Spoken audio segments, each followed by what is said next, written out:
Hola a todas, a todos, amigas, amigos, colegas que siguen estas conversaciones que muchas veces tenemos a través de los podcasts del Colegio de Profesoras y Profesores. Estoy acá con el abogado Carlos Margota Trincado, quien es un destacado abogado de la plaza específicamente en materia de derechos humanos. ¿Ya? Lo hemos presentado ya en un video anterior, especialista, como presidente que ha sido muchos años de la Comisión Chilena de Derechos Humanos y actualmente integrando su directorio todavía. Y en esa condición que le ha correspondido ver casos en la Comisión y Corte Interamericana de Derechos Humanos, ha litigado también ahí. Por lo tanto, nosotros hemos pedido a Carlos que nos pueda asesorar y dar su apoyo, su expertise profesional para los casos de los desistimientos que tienen que hacer quienes figuran en una demanda internacional que está en la Comisión Interamericana de Derechos Humanos, no en la Corte todavía. Es importante aclarar esa diferencia. Lo vamos a hacer seguramente durante la conversación. Y como sabemos, ahí los docentes están en esa demanda, que son 21.300 y fracción. Tienen que desistirse de esa demanda para poder hacer uso del beneficio de la reparación de la deuda histórica. Desistimiento que por supuesto es voluntario, como es voluntario hacer o no uso de esa reparación que el Estado ofrece. Así que para aquellos que quieren poder hacer uso del bono de la reparación, tienen que desistirse. Eso ya lo hemos informado y eso ha generado mucha inquietud entre la gente, sobre todo, Carlos, y es la primera pregunta que yo te quiero hacer y ahí iniciamos la conversación.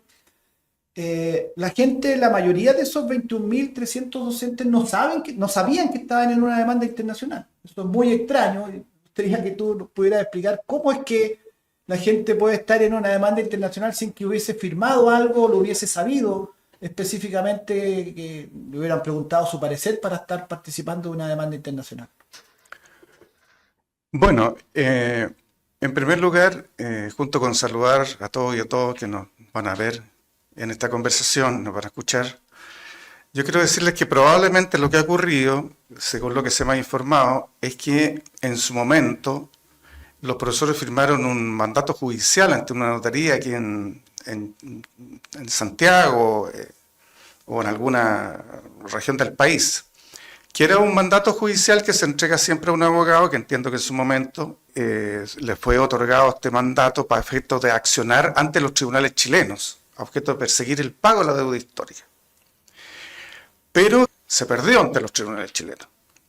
Ahora, lo que uno pudiera suponer de lo que ocurrió después es que uno de los mandatarios, y quedó con la denuncia y con el mandato, probablemente pudo haberlo delegado en los abogados que después recurrieron a la Comisión Interamericana. Porque generalmente los mandatos judiciales, casi por formato, va una disposición que señala que bueno, el mandatario podrá delegar, digamos, el mandato que se le está entregando a otro abogado para objeto de colaborar en el ejercicio, digamos, de la acción encomendada, encargada. Ya, yo ahí tengo algunas dudas que creo que son las dudas de la gente también. Entonces, a ver, la gente dio un mandato para una demanda en Chile, demanda que se pierde, ¿cierto? Los tribunales chilenos de cierta fecha en adelante empezaron sistemáticamente a no cursar demandas por causa de deuda histórica, en algún momento se declaró prescrita además, y con ese mandato hecho para causa nacional, como de haber sido amplio seguramente, eso a ver si entiendo bien, se fue a la Corte Internacional, pero fue un abogado que después falleció, ese mandato fue traspasado, y en síntesis, que allá voy. Eso es lo que ha implicado que la gente, sin saberlo, estaba en una demanda internacional, que a mí me parece bien discutible éticamente. ¿Eh? Yo no soy abogado, soy profesor, pero a mí me parece que lo mínimo es que una persona supiera que va a ir a una demanda y que le van a usar su nombre para presentar algo. Sí, debiera, porque objetivamente la persona tiene que saber dónde está accionando. Ahora es curioso que los profesores que entregaron un mandato judicial para efectos de ser representados judicialmente ante tribunales nacionales no hayan sido informados debidamente de la presentación ante el sistema interamericano. Es curioso, eso no ocurre normalmente porque se supone que tiene que haber una relación cercana y de comunicación permanente entre el abogado y su representado. Pero bueno, los hechos son los Y hechos. esto es muy antiguo, o sea, no sé si tan antiguo, pero aparece Pavé, que era Jorge Pavés, que era el presidente del Colegio de Profesores en el año 2012, si no me equivoco, o por ahí, en esos años, aparece como encabezando esta demanda. eh, y yo insisto, a mí me parece bien extraño esto de que la gente no supiera y ahora muchos nos dicen, yo no tenía idea que estaba en una demanda internacional, nos reclaman a nosotros no tenemos sobre eso mayor injerencia. Pero vamos al punto más allá más concreto de la gente. Hoy día hay que hacer un desistimiento y eso a la gente le suena tremendo. ¿Cómo yo voy a ir a hacer un desistimiento a la Comisión Interamericana de Derechos Humanos, que cuya sede está en Washington? ¿Cómo hago para desistirme y poder hacer uso del bono reparatorio? Y ahí es donde nosotros vamos a entrar. Eso es lo que quiero comentar con la asesoría y el apoyo de Carlos. Vamos a asistir a las personas que lo quieran. Esto es voluntario. A través de nuestros comunales y regionales, nosotros vamos a asistir a las personas a hacer esta presentación de desistimiento, por supuesto, sin cobrar un peso. Para nosotros esto como es una función como gremio que tenemos que hacer para ayudarle a hacer su desistimiento. Esto ya se está informando a través de nuestras filiales. Eso es factible según lo que tú nos dices, Carlos. Sí, de acuerdo a lo que señala la propia normativa de la Comisión Interamericana, el reglamento de la Comisión Interamericana, en su artículo 41, establece justamente que el desistimiento se puede hacer en cualquier momento. El desistimiento es un derecho del peticionario, del denunciante, no solamente ante el sistema interamericano, también en los tribunales nacionales, de que pueden desistirse de la acción deducida.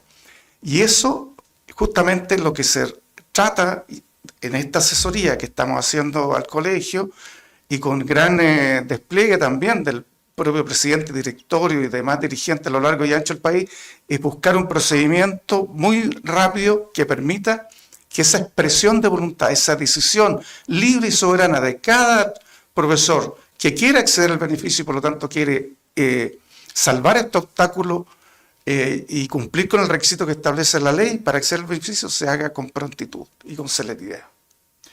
Sí, nosotros ya estamos informando sobre ese procedimiento. La gente va a tener que ir a las sedes a firmar este desistimiento y después nosotros, como colegio de profesores, asistidos por Carlos y otros equipos jurídicos, vamos a tramitar ese desistimiento sin costo para nuestros colegas, sin costo, ¿no? Y ojo, y esto ¿por qué lo reitero tanto? Porque aparecen gente que se quiere aprovechar y da información falsa o engañosa diciendo, mire, tienen que darme una cuota. No. Nosotros este procedimiento vía colegio de profesores voluntario, si la gente quiere hacerlo por su cuenta, el desistimiento, o no quiere hacer desistimiento y quiere seguir con la demanda en curso, puede hacerlo. Otra cosa es si esa demanda tiene viabilidad y en qué tiempo podrá ser, que eso se pudiera llegar a cursar, pero eso ya es cosa de cada uno. Pero quienes quieren desistirse porque quieren hacer uso del bono reparatorio, nosotros le vamos a ayudar con ese trámite. Eso es lo que estamos anunciando y por eso hemos pedido el apoyo profesional del abogado Carlos Margota, que está acá presente. Carlos, a propósito de esto que comento de si sería bueno aclarar a la gente que esto de la Comisión Interamericana, la Corte, porque se habla de que este recurso ya está admisible, pero en realidad no está en la Corte, que es donde importa, sino que está recién en una etapa muy previa y esto demora largos años. Pero además también si a estas alturas tiene, según tu opinión profesional, que siempre, por supuesto, un tema debatible, pero tu opinión experta en estas materias, si tiene, ¿cómo ves tú esta cosa de un posible proceso judicial en esta instancia internacional? En primer lugar, efectivamente el procedimiento ante el sistema interamericano, que está integrado por dos instancias, la Comisión Interamericana y la Corte Interamericana de Derechos Humanos, que es un tribunal propiamente tal. Y la Comisión Interamericana de Derechos Humanos, lo que los ciudadanos están obligados a pasar primero por allí. Hay un trámite previo para llegar al tribunal, que es la Corte Interamericana, que es la Comisión. La Comisión trata, en primer lugar, de establecer la admisibilidad de la denuncia, es decir, si se ajusta o no a los presupuestos que establece la propia Convención Americana respecto de las denuncias que se pueden hacer ante la Comisión Interamericana. Se establece ciertos requisitos. Entonces, hay que hacer un examen de admisibilidad. Y este examen de admisibilidad, quiero decirlo inmediatamente, se demoró 13 años la Comisión Interamericana en evacuar este examen y evacuar su informe. Quiero decir que la presentación ante la Comisión Interamericana de Derechos Humanos fue el 14 de diciembre del 2012, y el examen de admisibilidad, es decir, el momento que la Comisión Interamericana dice sí, es admisible, de acuerdo al cumplimiento de los requisitos, ¿no es cierto? Esta petición fue el 10 de diciembre del 2020, es decir, 8 años después. Bueno, la denuncia... No significa que ya está en juicio. No. Por lo tanto, avanzó la primera etapa, fue declarada admisible. Pero luego viene otra etapa que es muy relevante, que la comisión, luego del estudio de los antecedentes propiamente tal, puede llegar a la conclusión de que es necesario llamar a lo que se llama solución amistosa entre las partes. Aquí hay un Estado denunciado, que es el Estado de Chile, ¿no es cierto? Y los profesores son la otra parte, que son los denunciantes. Para objetos de establecer la posibilidad de una instancia en que pueda llegarse a algún acuerdo. Como se conoce aquí en Chile, generalmente se habla de avenimiento. Bueno, técnicamente el sistema interamericano lo llama solución amistosa. Pero justamente una de las razones por las cuales me pareció pertinente asesorar a los profesores que quieren desistirse es porque creo que las posibilidades reales de que en una instancia de solución amistosa convocada por la Comisión Interamericana a las dos partes intervinientes no tienen ninguna posibilidad de un resultado distinto del que ya se obtuvo a través de la ley. Porque el Estado chileno, que es representado por el gobierno de Chile, obviamente no va a ir a aceptar condiciones distintas de las que ha establecido la ley. Porque lo contrario de hacerlo así, por ejemplo, de proponer un monto superior a lo que estableció la ley a que hemos hecho referencia y que se publicó a fines de febrero de este año, generaría lo que podríamos denominar una discriminación arbitraria. Es decir, no pueden haber profesores que reciban un monto A y otro un monto C. Es decir, generando un conflicto indudable entre los mismos profesores y entre los profesores y el Estado representado por el gobierno de Chile. De manera que, para decirlo en términos simples, la solución amistosa no va a significar de modo alguno un aumento del monto que ya estableció el Estado de Chile a través del proyecto de ley que envió el gobierno y que ha sido sancionado por el Poder Legislativo, ¿no es cierto? Nunca va a poder ser superior a ese monto. Pero además, la Comisión Interamericana va a tener muy a la vista la consulta que hizo el propio Colegio de Profesores, que en su momento invitó a pronunciarse los profesores en una consulta abierta y más del 80% de los profesores estuvieron de acuerdo con el monto que establecía la ley. Por lo tanto, es no solamente difícil, es decir, es absolutamente improbable de que en un tiempo más, cuando se convoque una solución amistosa, el representante del Estado de Chile ofrezca una suma superior. Y en caso de no concretarse la solución amistosa, ¿se tendría que ir a juicio? Y ahí hablamos de unos 10, 15 años. Claro.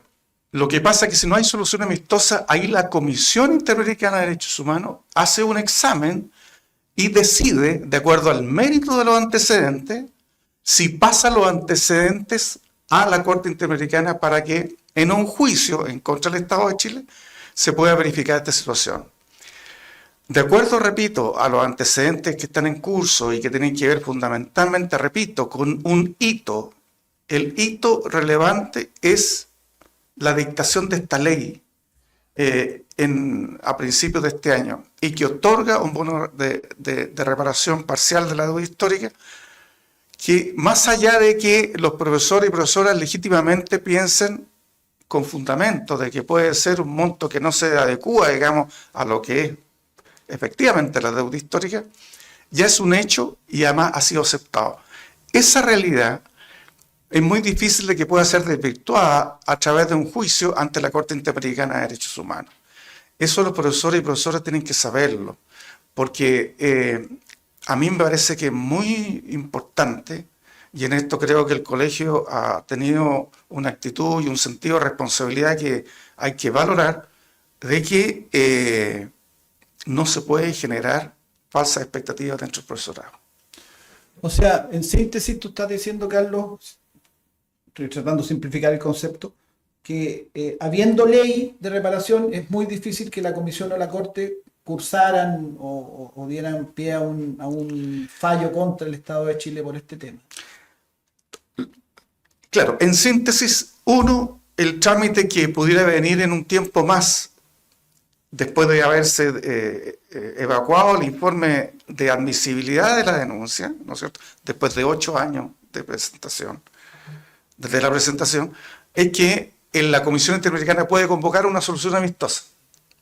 En esa solución amistosa, que es el llamado a ambas partes, yo estoy convencido que el Estado de Chile, representado por el gobierno, no va a proponer una suma superior a lo que ya estableció la ley. Eso O sea, es podría proponer la absolutamente- misma suma a lo más, probablemente. Y además, si está con abogados, eso significa un porcentaje que quedan los abogados, etcétera.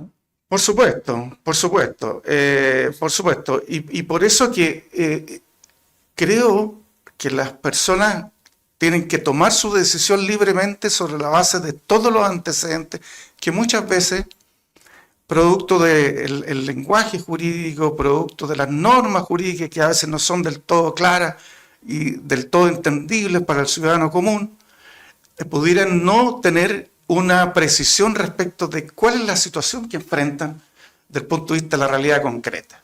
Entonces, lo que está haciendo el Colegio de Profesores, tratando de esclarecer lo que ocurre y los caminos a seguir y las expectativas que hay respecto de la tramitación en curso de la actual denuncia ante la Comisión y después ante la Corte Interamericana, me parece tremendamente relevante.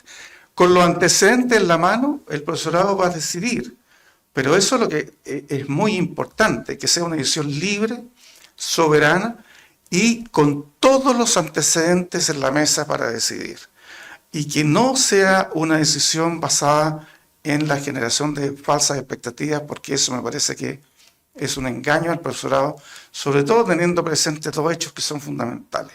Uno, la larga lucha que han librado los profesores y su organización gremial a objeto de satisfacer el pago de la legítima deuda histórica. Y en segundo lugar, el que muchos de los profesores ya no están en condiciones de seguir esperando. Y lo lamentable además es que muchos de ellos ya han quedado en el camino, han fallecido, y en eso hay que tener también, por lo tanto, un sentido de realidad. La última instancia, por lo tanto, que quedaría en la Corte Interamericana, si es que la Comisión Interamericana decide pasar los antecedentes a la Corte Interamericana. Decisión que puede tomar varios años más todavía. Por supuesto, porque no sabemos cuánto tiempo va a demorar en llamar a una solución amistosa y en qué momento va a decidir pasar los antecedentes a la Corte Interamericana. Un juicio ante la Corte Interamericana obviamente va a ser de largo aliento y en consecuencia la lista de los profesores que van a quedar en el camino se va a ver enormemente engrosada. De manera que sin lugar a duda, este es un antecedente que tienen que tomar y que en cuenta los profesores al momento de poder ejercer o no este derecho al desistimiento. En síntesis, ya cerrando la conversación, que es muy interesante, podríamos tomarnos mucho más tiempo porque hay muchas aristas de todo esto, pero sabemos que no podemos ocupar tanto la paciencia de quienes nos están escuchando. Pero en síntesis, por supuesto que optar por esta ley de reparación que el gobierno ha hecho es voluntario. El gobierno, el parlamento, esta ley de reparación, este monto modesto, lo hemos dicho en todos los términos, es un monto modesto que a nadie nos deja pletóricos de felicidad, pero es una propuesta que se hizo y hay una reparación que nunca había existido antes. Quienes quieran tomar esa reparación, que es voluntario, y están en la demanda, tienen que desistirse. No pueden, si no se desisten, no pueden acceder al beneficio. Y para ese desistimiento, si es que lo quieren hacer, es voluntario, nosotros los vamos a ayudar a las personas que así lo quieran. Los que quieran seguir con la demanda, a pesar de todas estas, digamos, perspectivas que nos explica el abogado Carlos Margota. Eso ya es decisión de cada uno y están en su libre derecho de hacerlo. Pero los que quieran desistirse, los que quieran ahora optar al beneficio de la ley reparatoria, nosotros les vamos a ayudar con el desistimiento. Gracias, Carlos.